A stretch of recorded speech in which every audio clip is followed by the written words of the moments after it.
Welcome everyone to Faces and Heels, the podcast for professional wrestling here on the KB Radio Network. I am your host, Kevin Reed, and this is the recap and reaction to WWE's latest premium live event, Elimination Chamber Toronto, and we are officially on the road to WrestleMania. This premium live event was how can I describe it? Very, very intriguing going into it. A lot of questions, a lot of nervous WWE fans in the WWE universe who felt that there was no direction going into WrestleMania. You really had no earthly idea what was going to take place at WrestleMania. And to be honest with you, there's still some question marks after this premium live event, but things are starting to come a little clearer. The only thing that we knew for certain was the World Heavyweight Championship match between Gunther and Jey Uso. That's it. That's the only thing that was really locked down. And the Women's Championship match between Tiffany Stratton and Charlotte Flair. But aside from those two matches that has been officially set for WrestleMania, we knew nothing. We knew nothing of who Cody Rhodes' opponent will be for the WWE Championship. We knew nothing of these feuds or these storylines that looked like they were going all over the place.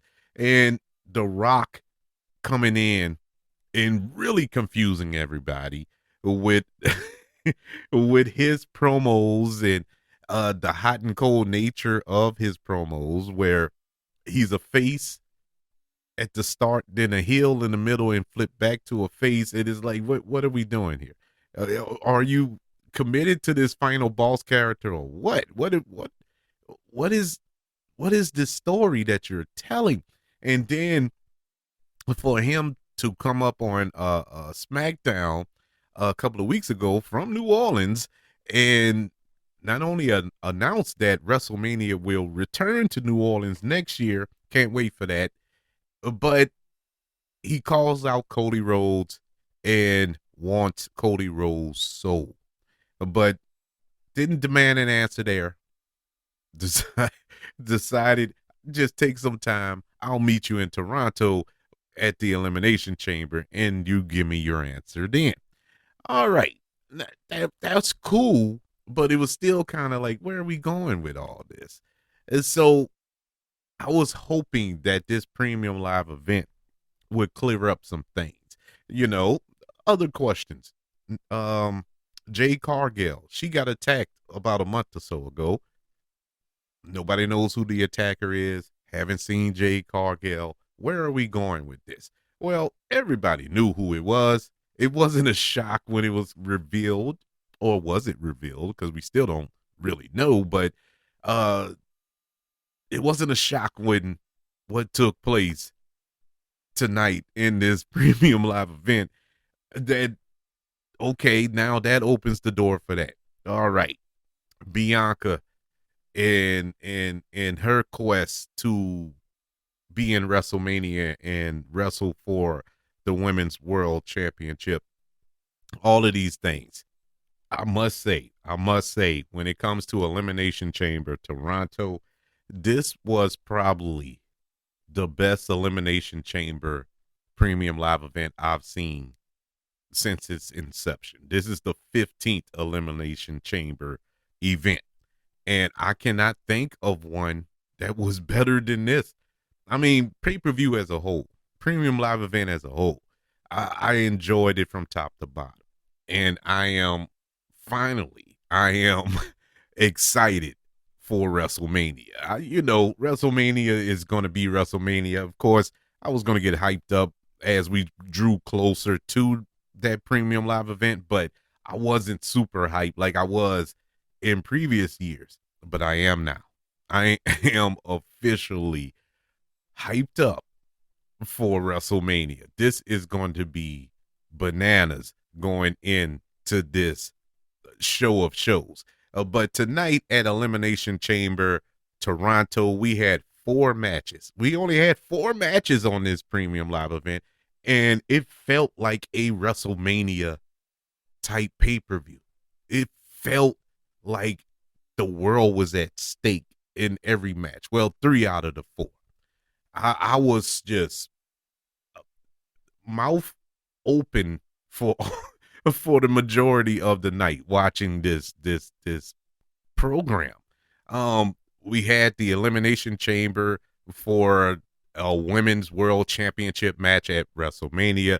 You had Bianca Belair, Alexa Bliss, Bailey, Liv Morgan, Naomi, Roxanne Perez participating in this match.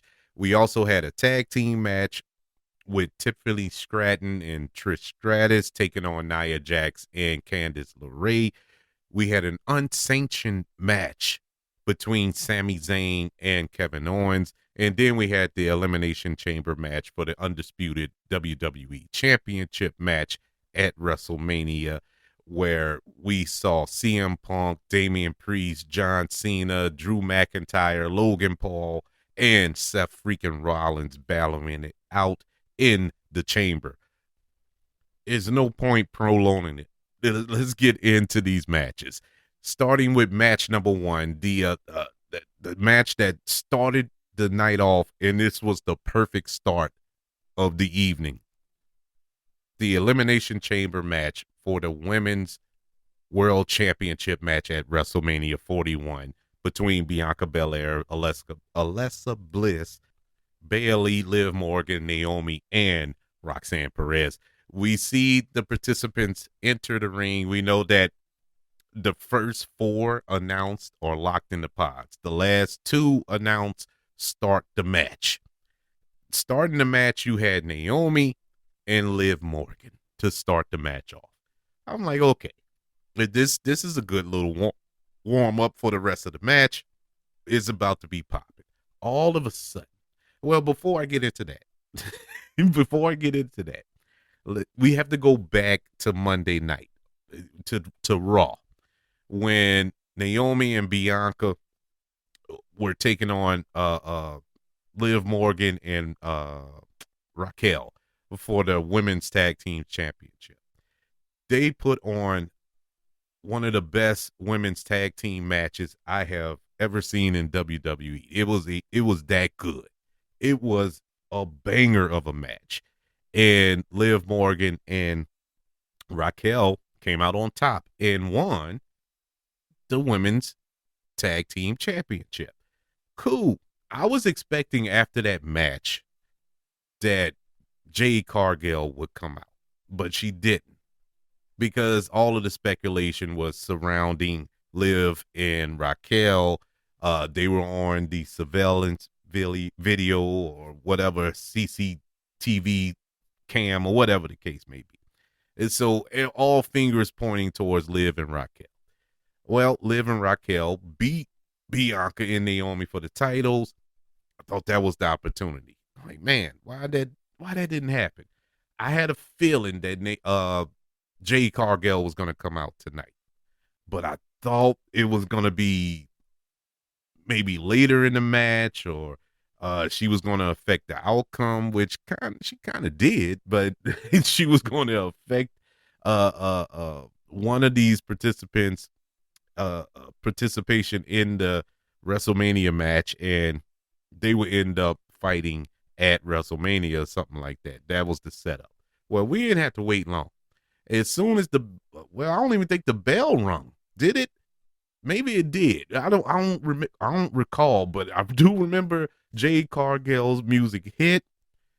She didn't even have any graphics on the Tron. She came out in all black, looking like she was molded from clay. I mean, that is Black Wonder Woman, man. Jade Cargill is just the personification of beauty. I mean, that woman is built. She inspires me to get in the gym. I'm honest to God, I've never seen a woman, a human being, period. I ain't even going to relegate it to just a woman. A human being in that great of shape. My God, But anyway, she came up the aisle, and immediately you see the camera, the camera work here, the cinematography here is cinema. This was just perfect. You see Liv's reaction, like, "Oh my God, this woman is about to come kill me." But off to the side, you see Naomi kind of skittish. She was like, "Oh my God," but she was trying to hold it together. It was like, I can't let on that I'm nervous because she know that I'm the one who beat her up. I'm the one who injured her and took her out. But Jade Cargill enters the chamber. She looks like she's about to take out Liv, and she just darts over at Naomi and just destroys Naomi. I mean, beats her halfway to death. What makes this so beautiful, what turns this into cinema, was Bianca. Bianca is the one who sold this. Bianca is in her pod. She's locked in her pod. She's banging on the pod. She's crying. She's screaming, begging for Jade to stop.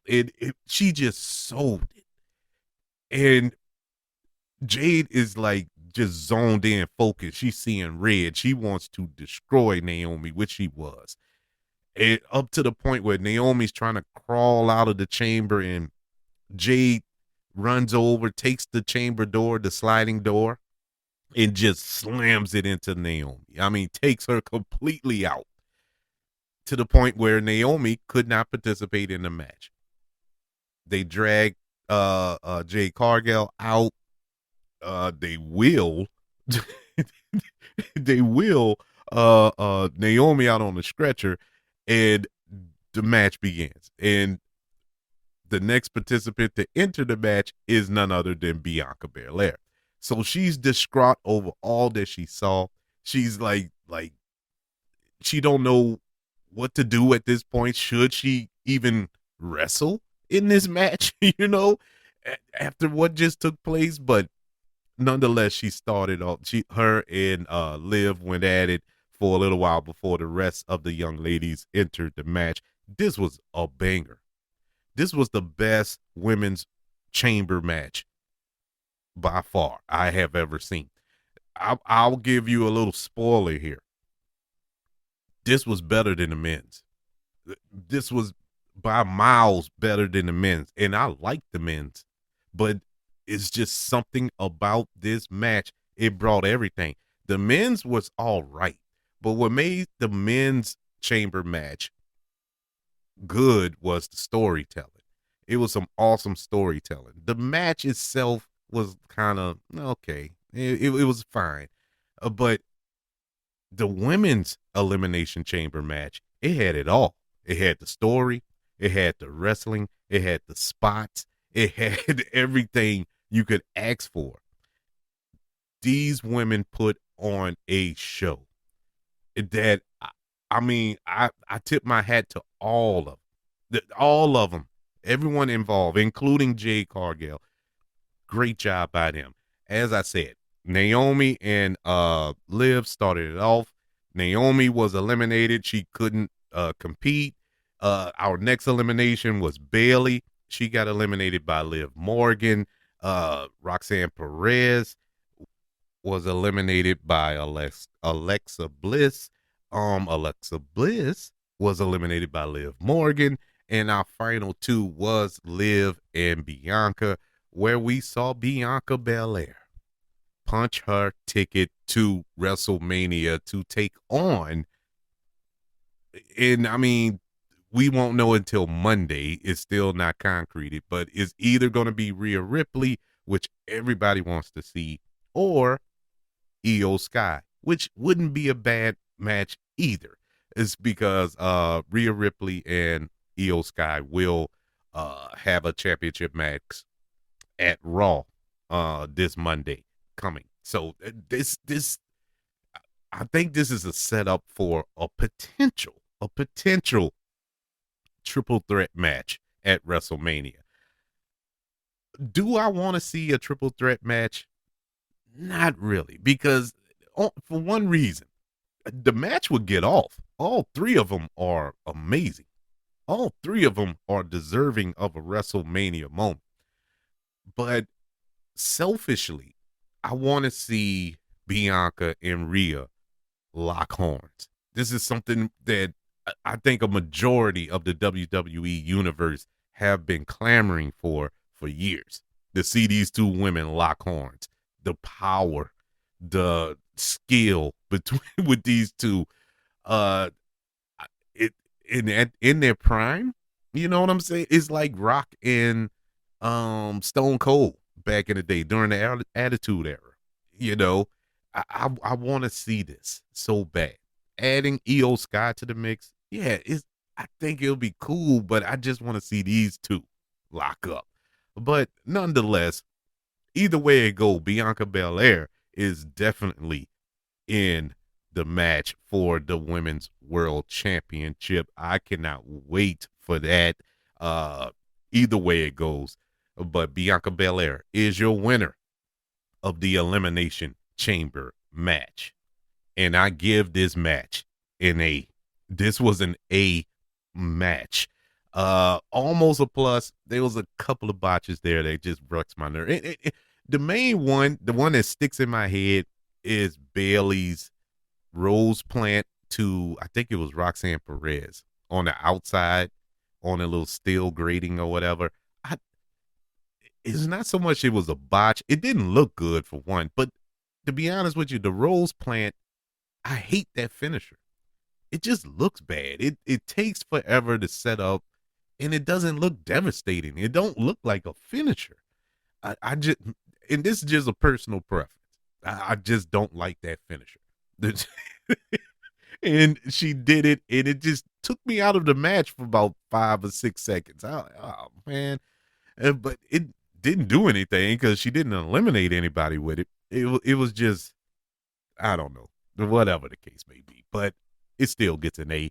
Awesome match by those women. Good job. All of them deserve a WrestleMania moment. All of them. Roxanne Perez, I know she's up and coming. There are some big things for her. There's some big things for her moving forward. But the MVP of that match was Liv Morgan. Liv Morgan, this was probably the best Liv Morgan I've seen. And I like Liv Morgan. I don't really see the big hoopla around Liv Morgan. You know, I think she's decent. I like her character work and whatnot. But I've never seen a banger match from Liv Morgan. I never seen Liv Morgan go out there and just wow me, you know? But she did an excellent job in this match. She lasted to the very end. She started off the match and she lasted to the very end.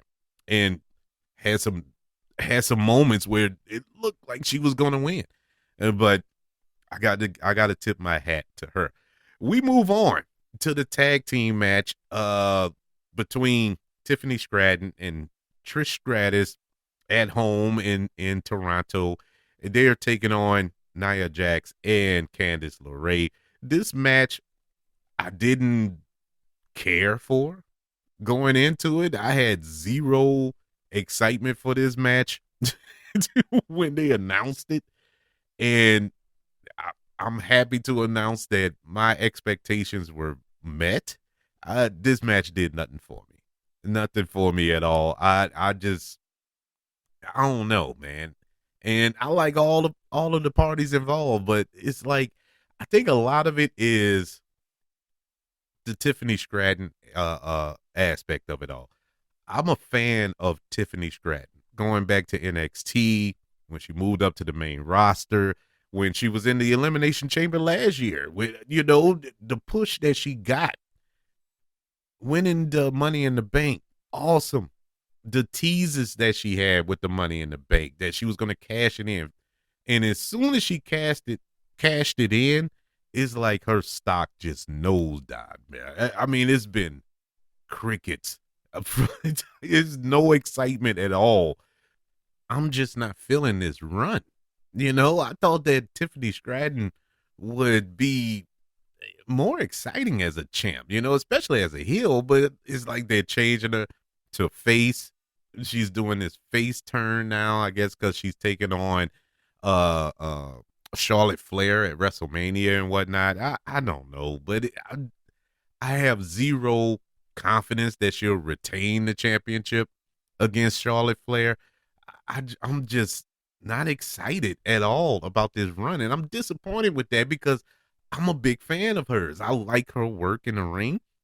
I like her promo skills. She is the future in the women's division, and it seemed like since she got that title, it just has not gotten there with me.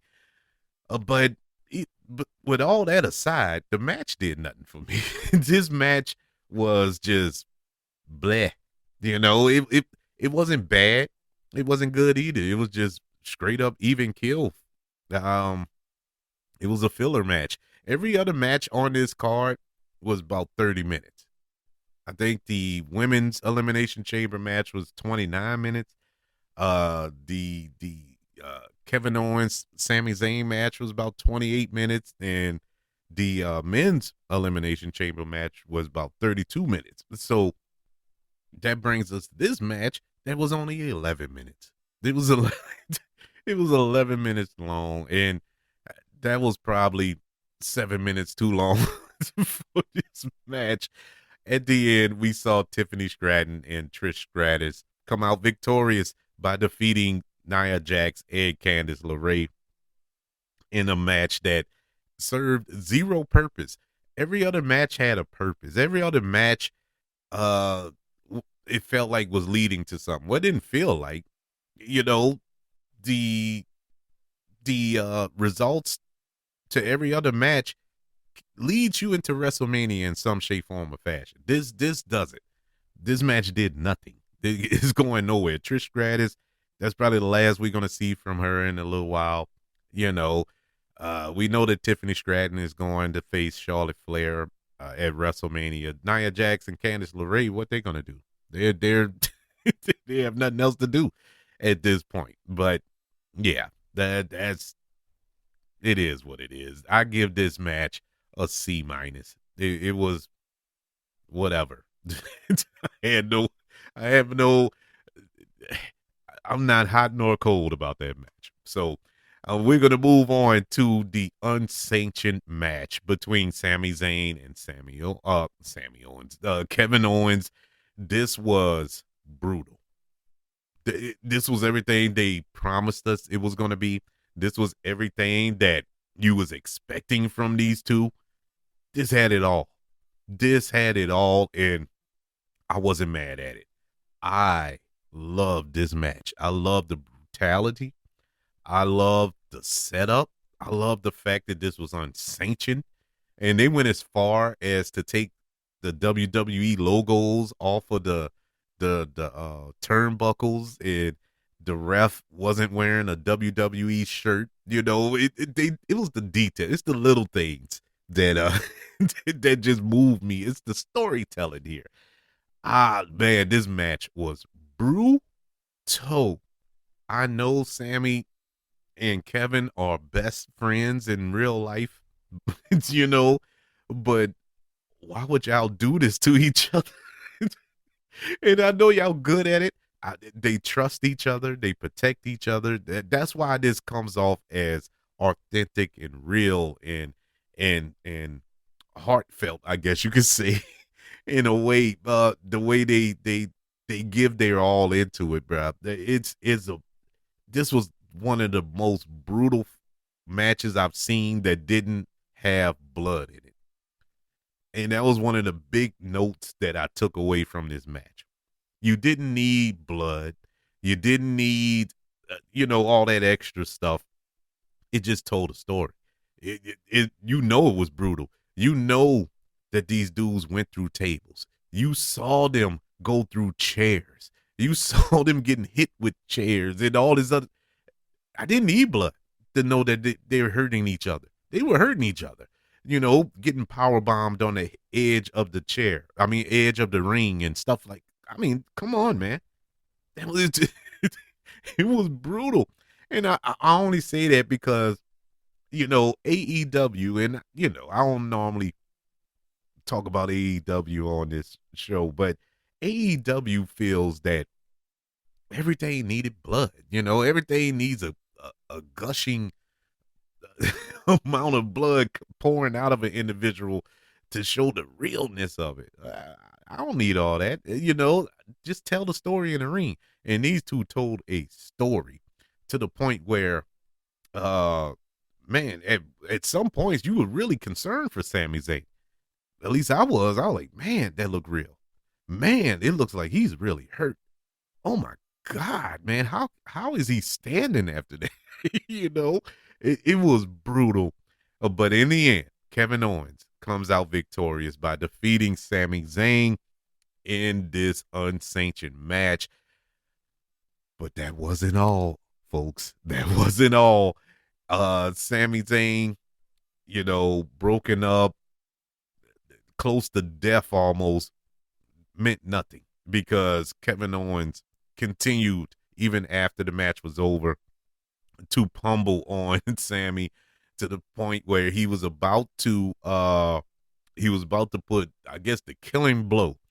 And all of a sudden, we heard voices in our head. It was the return of Randy Orton. And Randy Orton came back. If you don't know, if you don't remember, it was Kevin Owens that put Randy Orton out with the pile driver, almost breaking his neck. At least that was the story. And he's been on the shelf for a couple of months now, huh? And he's seeking retribution, and he's coming after Kevin Owens. And RKO'd him and was about to break out a throwback, punt him. He was about to punt his head out of Toronto, but he was stopped at the last minute, angering him.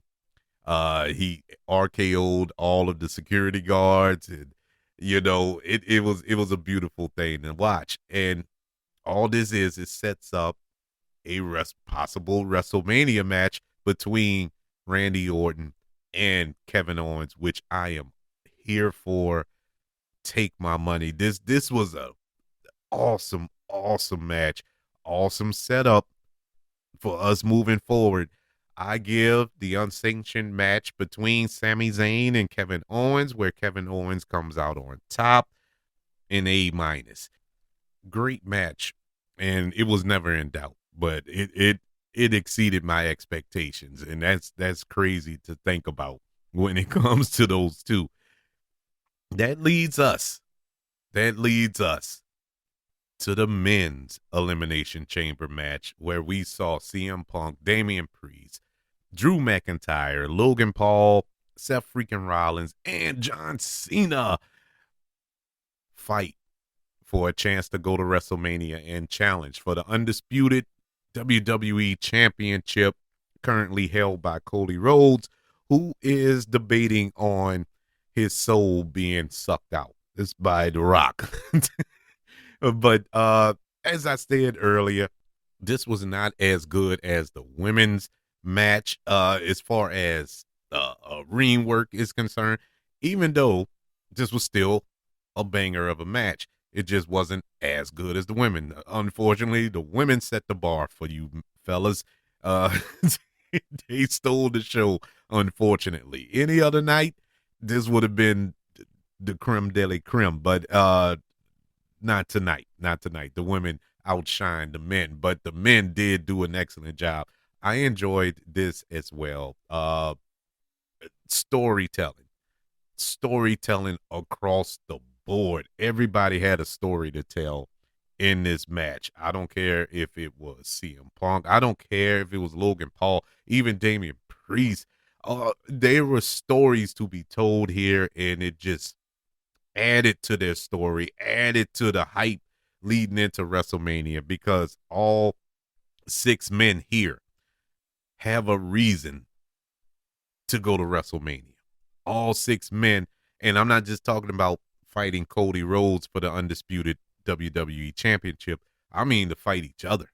And we're going to get into all of that. The first elimination which was kind of a shocker to me, but not really, but it was a shock when it happened. But when I thought about it after the fact, I was like, well, yeah, it makes sense story wise, storyline wise in this match. Drew McIntyre, he was the first elimination in this match, and he was eliminated by Damian Priest. What makes this intriguing, Damian Priest is the man who eliminated Drew McIntyre from the Royal Rumble last month. And so it's it's like, okay, eventually Drew McIntyre is going to have to address this Damian Priest problem that he has. While he's focusing so heavily on CM Punk, so heavily on Roman Reigns and whatnot, he needs to address this Damian Priest problem that he currently has. Damian Priest has stopped him from going to WrestleMania twice in 1 month. So I'm guessing that will be your WrestleMania match between these two gentlemen. So Damian Priest eliminates Drew McIntyre. Right after that, Damian Priest gets eliminated by Logan Paul. Now, how did Damian Priest get eliminated? Well, after he eliminated Drew McIntyre, and Drew McIntyre is hot as fish grease, he turned around and Claymored Damian Priest, which led to Logan Paul climbing on top of the pod and frog splashing him for the 1-2-3. I thought that was cool. I'm like, that whole little sequence there was really cool. And like I said, it just fuels the fire for a WrestleMania showdown between Priest and McIntyre.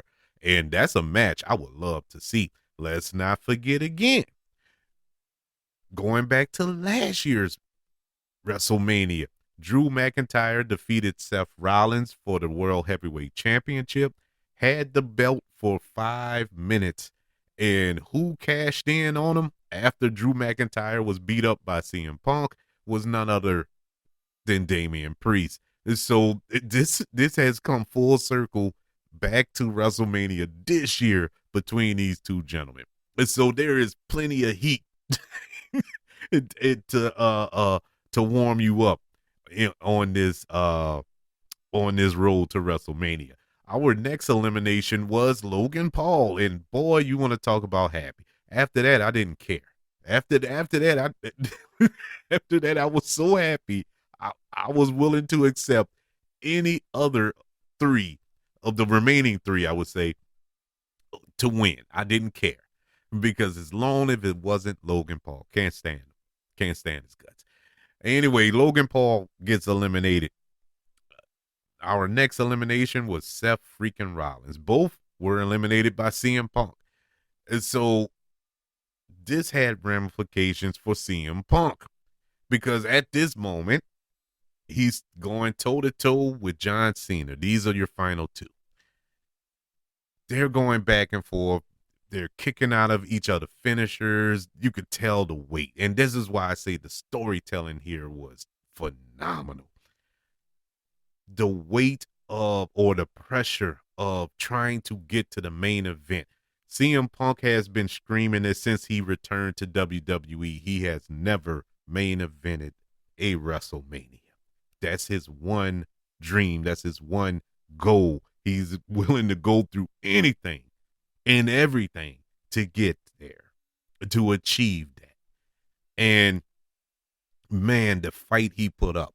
John Cena looked good.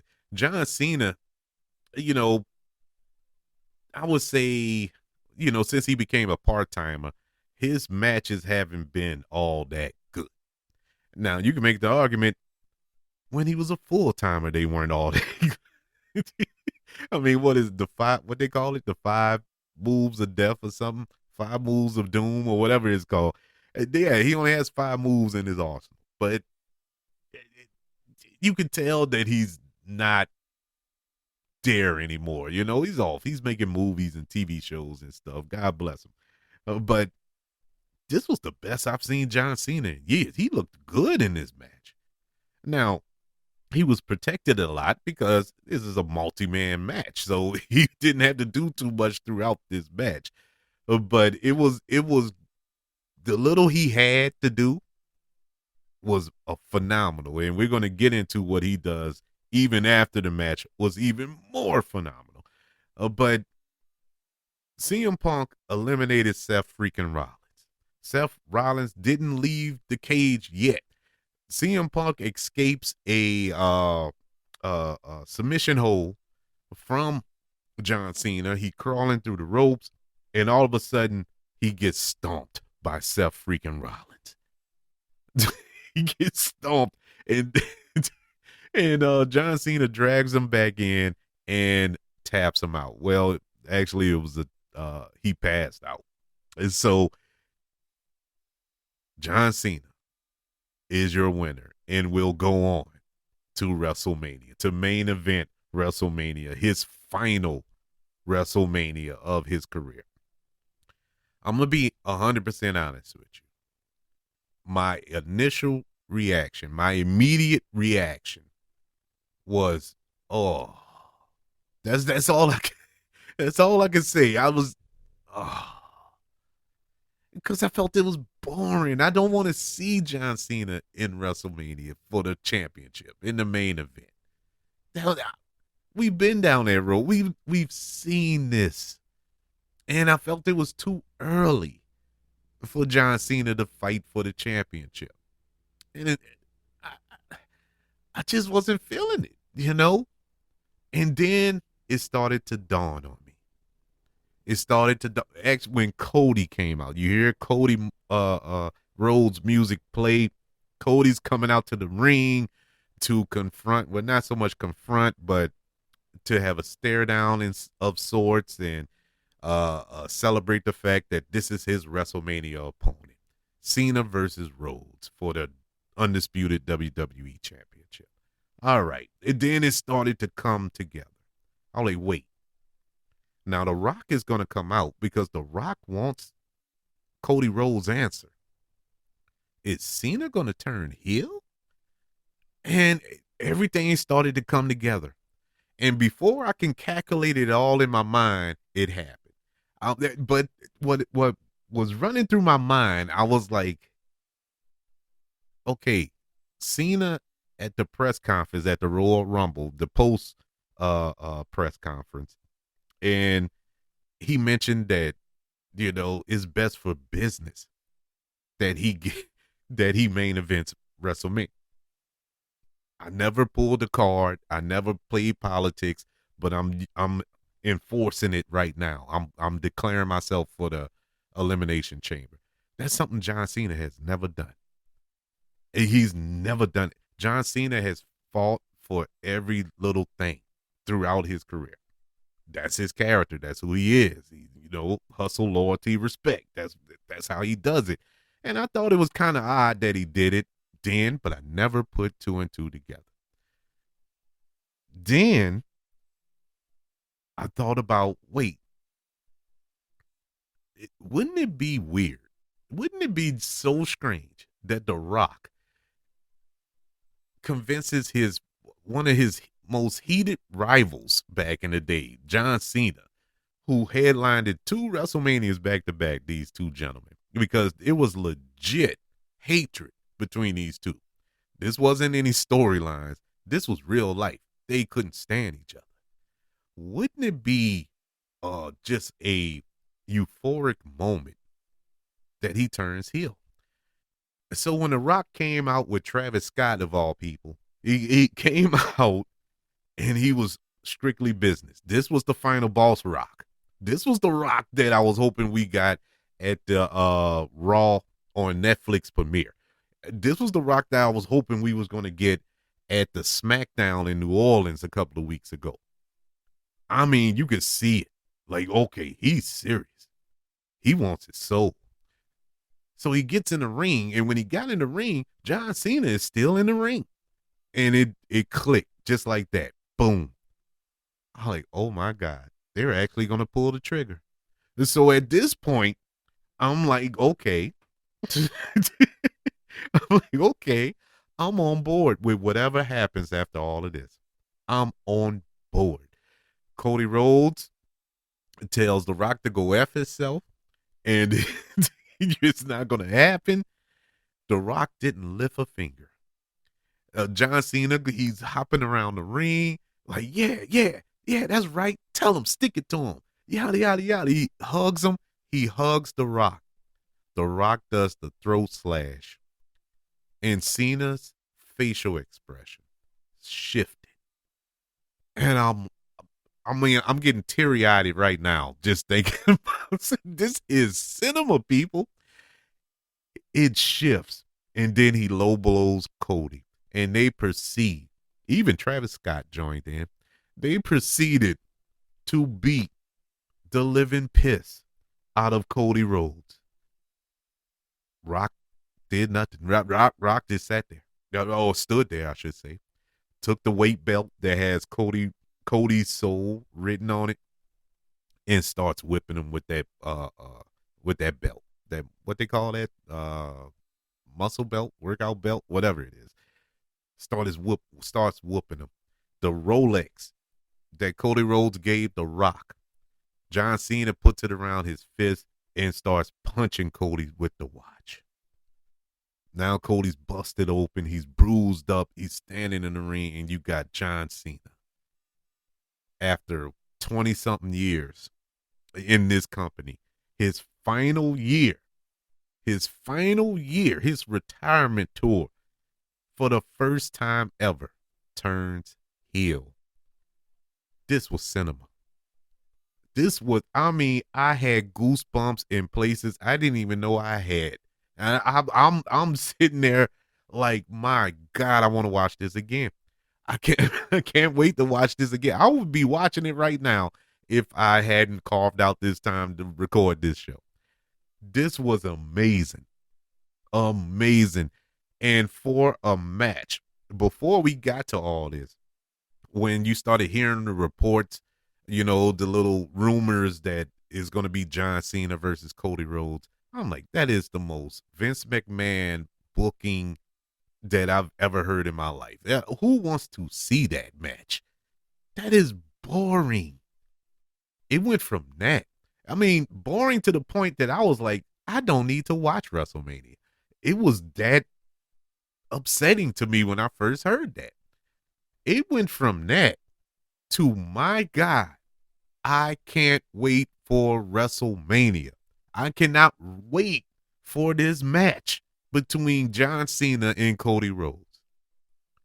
This is amazing.